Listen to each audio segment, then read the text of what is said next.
Mari kita berjuang, bergotong royong untuk menjadikan Indonesia menjadi Indonesia bangsa pemenang. Karena kita sekarang sedang dijajah sebenarnya. Kita sekarang sedang ada pihak-pihak yang punya kepentingan. Kalau kita tidak bisa menjaga itu semua, nggak bisa mengantisipasi, Indonesia akan menjadi negara yang kalah. Tinggal nama. Dan akhirnya NKRI Pak harus harga mati. Itu tidak boleh ditawar-tawar.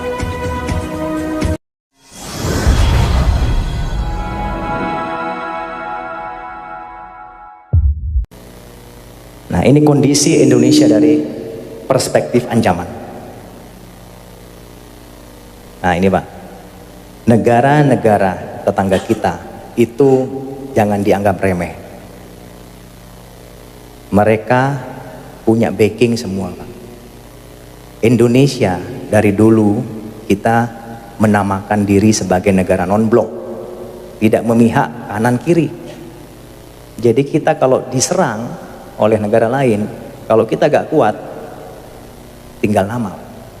Tapi negara tetangga kita seperti Selandia Baru, Australia, Singapura, Malaysia, Inggris, ini membentuk yang namanya FPDA, Five Power Defense Agreement. Jadi organisasi ini adalah organisasi persemakmuran Inggris Raya. Kalau Malaysia misalnya diserang oleh negara lain, maka 5 negara ini juga akan membantu. Kalau Singapura perang sama kita Pak, bukan hanya Singapura yang menyerang kita, tapi 5 negara ini akan menyerang kita juga. Makanya mereka bergaya Pak, gak takut. Malaysia sudah mencaplok Sipadan Ligitan, kalah kita. Nah ini di belakangnya banyak nih, ada Selandia Baru, ada Australia, ada Inggris, kalah. Sipadan Ligitan lepas ke Malaysia. Ini Pak, Sipadan Ligitan, Blok Ambalat, ini Malaysia. Singapura yang negaranya kecil ya, sebesar kota Malang, dia berani-beraninya Pak melaksanakan reklamasi pantai ke arah kita. Berani-beraninya dia tidak setuju menolak nama KRI Usman Harun. Apa hubungannya? Kok berani negara kecil? Ya berani karena ini Pak di belakangnya. Indonesia takut. Tapi kemarin Indonesia sempat tegas. Oh nggak peduli. Bagi saya Usman Harun itu adalah pahlawan. Bagi Anda mungkin ya silakan. Pemberontak kami gak ada urusan. Tapi bagi kami Usman Harun adalah pahlawan. Nah itu hebat. Berani kita. Akhirnya tetap mereka tidak ngungkit-ngungkit lagi. Nah ini Pak, ini salah satu bukti negara kecil kok berani gitu loh ke Indonesia. Kurang ajar gak kira-kira? Ngelama dia. Lawan Malang aja Arema gak berani. Lawan Indonesia ya kurang ajar. Australia Pak. Nah, menyadap pejabat tinggi kita, disadap. SBY ya, bayangkan ini negara tetangga kita, jangan dianggap remeh, ini bisa berbahaya kepada kita Pak. Ini skenario Pak, bayangkan ini sudah mulai disetting, diskenariokan. Tiongkok nanti akan mendapat bagian Kalimantan.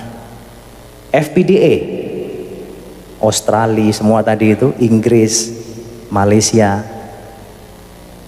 Pulau Sumatera dan NTT. Pulau apa ini Pak? Sulawesi itu nanti ISIS Pak. Kemudian ini yang paling kaya raya ini. Ini punyanya Amerika Pak. Ini bayangkan Pak, kita sudah dibagi-bagi seperti itu. Makanya Panglima TNI Pak paling getol sekali. Beliau menyampaikan masalah wawasan kebangsaan. Kalau negara kita, masyarakat kita tidak kuat Pak, seperti sekarang ini, mudah dihasut, diprovokasi, diadu domba, mereka akan mudah sekali Pak membagi-bagi kekayaan bangsa kita ini. Nah, ini sudah ada desain dari luar, Yang jelas biar Bapak semua mengetahui. Ini mungkin orang nggak percaya, ya silakan nggak percaya nggak apa-apa. Tapi ini sudah melalui berbagai data, fakta, informasi yang akurat. Gak usah jauh-jauh Pak, Timur-Timur aja lepas. Apalagi yang sangat kaya. Banyak orang melirik Pak. Timur-Timur hanya sebagian kecil, ada celah timur di situ. Ini sudah banyak sekali yang mengincar. Apalagi Papua. Papua itu kita keruk aja Pak, sudah ada emasnya. Sekarang ada nambah lagi, ada uraniumnya. Siapa yang nggak tergiur? Emasnya gak habis-habis Pak, Freeport itu. Semua emas yang mensuplai Amerika, yang mensuplai Eropa, itu kebanyakan dari Freeport. Ini Amerika nih, oke janjian dia, oke Tiongkok ini kita bagi-bagi, biar kita gak tukaran, saya Papua lah. Anda ya udahlah Kalimantan aja, lumayan tuh banyak ininya, banyak ladangnya, banyak kebunnya. Kemudian FPDA, ya wis, Jawa nih belum nih. Nah, Jawa karena masih kuat orangnya. Jawa masih belum berani dia, tapi sudah ada Pak. Mungkin Jawa nanti jadi negara sendiri mungkin. Mereka diambil oleh Amerika. Karena kan Jawa ya mungkin negara Jawa nanti.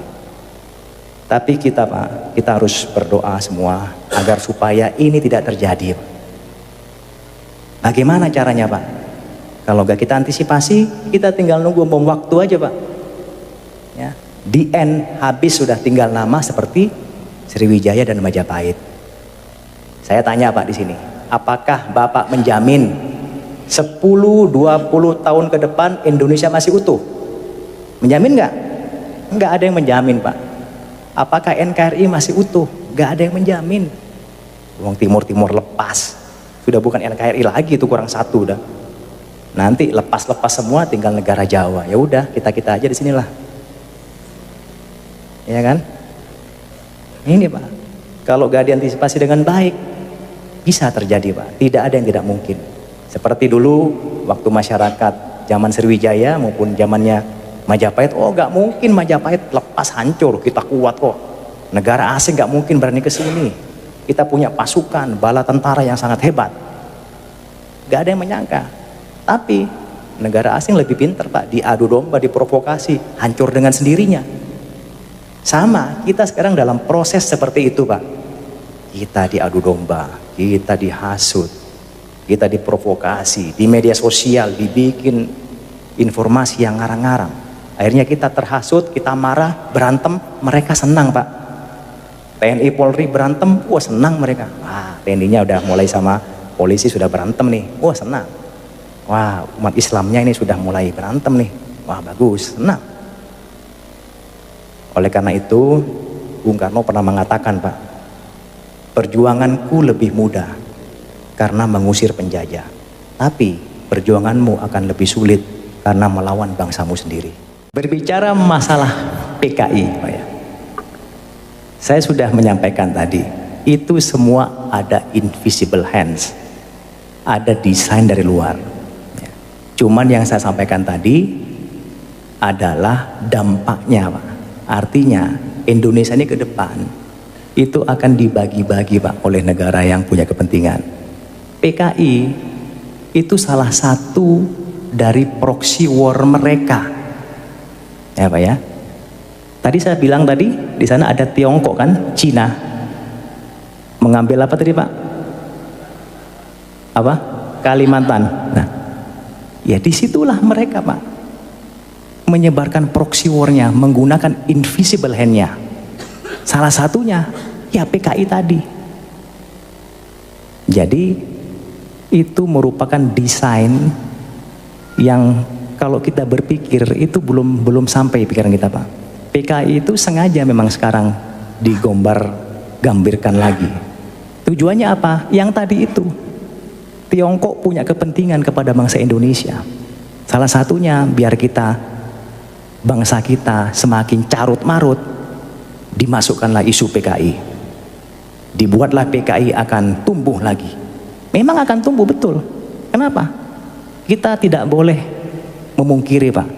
Orang-orang yang berjiwa komunis itu sudah masuk ke kalangan kita, masuk di pemerintahan, di DPRD, ya, bahkan di ulama, mungkin juga di TNI Polri sudah ada, Pak.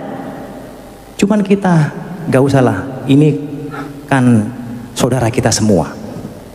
Yang saya bahas tadi itu adalah orang-orang pihak luar yang punya kepentingan. Mereka menggunakan bangsa kita sendiri, Pak. Kasihan, kita menjadi korban. Jadi kita komunis ini menggunakan orang-orang Indonesia sendiri untuk masuk ke berbagai kalangan. Tujuannya apa? Misalnya dia masuk di pemerintahan, misalnya dia masuk di DPRD, sudah ada deal-deal. Nanti kalau Anda menjadi anggota dewan, kalau Anda menjadi pejabat Pemkot, tolong buat kebijakan yang menguntungkan saya. Nah, itu sudah ada deal-dealnya, Pak. Ya mungkin Bapak lebih tahu lah, gak usah saya bahas lebih lanjut, nanti tidak elok. Ya, itu sudah ada deal-dealnya. Jadi sengaja menggunakan pihak-pihak orang kita sendiri. Memang itu sudah ada, Pak, tapi semua itu desain yang lebih besar yang saya lihat tadi, itu ada dari negara-negara yang punya kepentingan. Saya kira itu, Pak, ya. Terima kasih.